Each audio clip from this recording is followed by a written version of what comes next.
John Denver's music felt like home. With songs like Take Me Home, Country Roads, and Annie's Song, he created timeless melodies that still echo through generations.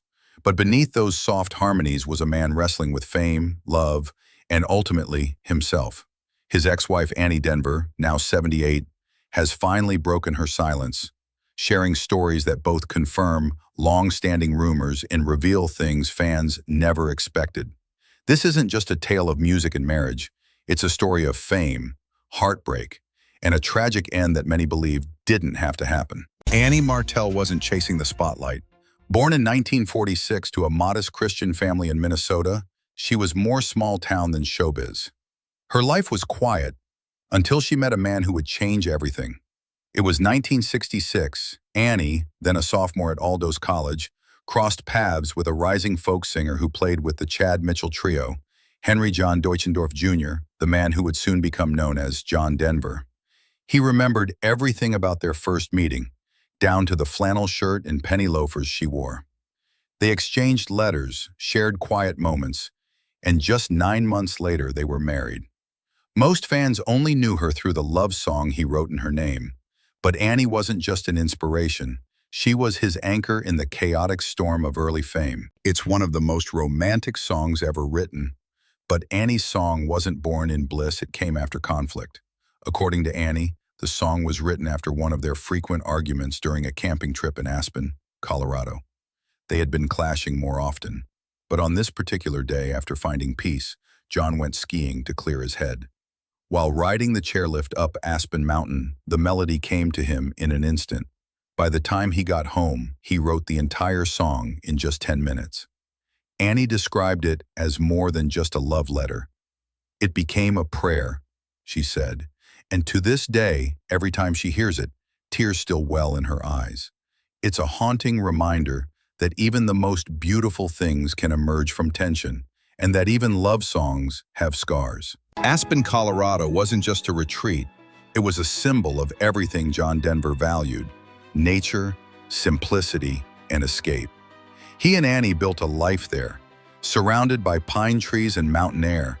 It was where he wrote Rocky Mountain High and where their adopted children, Zachary and Anna Kate, would grow up. But nature couldn't heal what fame had begun to fracture. As John's career soared, his time at home dwindled. He became a household name, but the man Annie married began slipping away. Their Aspen home became less of a sanctuary and more of a lonely castle. Fame had barged in uninvited and refused to leave. In 1982, after 15 years of marriage, Annie and John divorced. But this wasn't your typical Hollywood breakup. It was complicated, raw, and full of emotional debris. Annie cited feeling lost in John's world, saying she no longer knew who she was. "I didn't have an identity," she admitted. The spotlight had dimmed her own light. Meanwhile, John blamed his grueling tour schedules and success for their drifting apart. But perhaps the most bizarre story came after the split. John, in a fit of anger, allegedly used a chainsaw to cut their marital bed in half. Some say it was petty revenge after Annie cut down trees in their Aspen home. Others believe it was a physical act of emotional rupture, a desperate, chaotic cry to sever ties.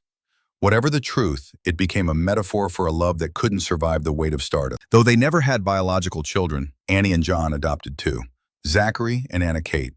John once said the birth of his children gave him a sense of belonging he'd never known before.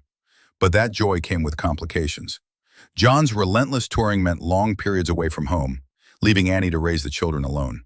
His love was undeniable, but his presence wasn't always guaranteed. And while Annie stayed single after the divorce, John remarried, briefly. His second marriage was anything but peaceful. John's second marriage to Australian actress Cassandra Delaney began like a whirlwind. They met in Sydney, fell in love, and married in 1988. Just 1 year later, their daughter Jessie Bell was born. But it didn't take long for the cracks to show. By 1991, their marriage was over. Delaney described John as a vindictive bully, a far cry from the soft-spoken artist the public adored. Friends of the couple hinted that Denver's controlling behavior and inner demons made the marriage unbearable. This second failed marriage marked the beginning of John Denver's darker spiral. Behind his folksy charm and iconic smile was a man battling inner demons.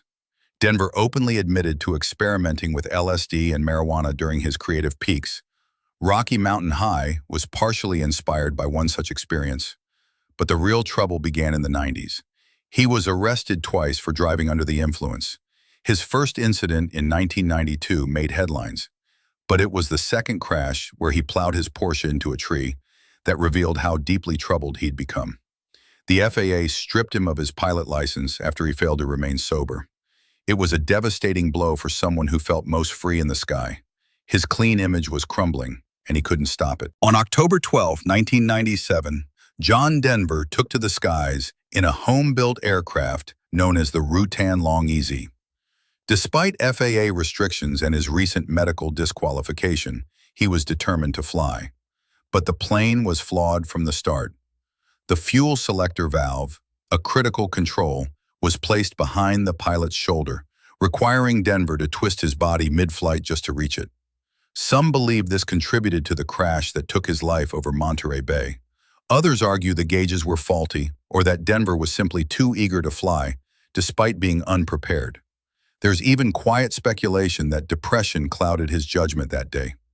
What's clear is that he died doing what he loved, but the cost was everything. For years, Annie Denver kept quiet. She protected John's image, even when he didn't always protect hers. But recently, she opened up, not in anger, but in reflection.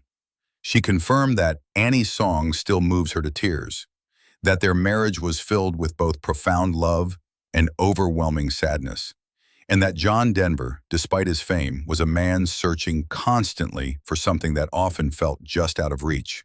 Her words brought closure to years of speculation, but they also reignited questions. Could more have been done to save him? Did we really know the man behind the music? John Denver was more than a voice. He was a dreamer, a father, a flawed husband, and a man of intense passion. For love, for nature, for the skies. He left behind songs that feel like home, but his life, it was anything but simple.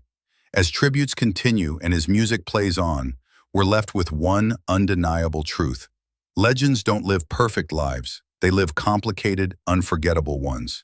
And somewhere in the quiet echo of Annie's song, you can still hear the pain, the love, and the truth he never said out loud.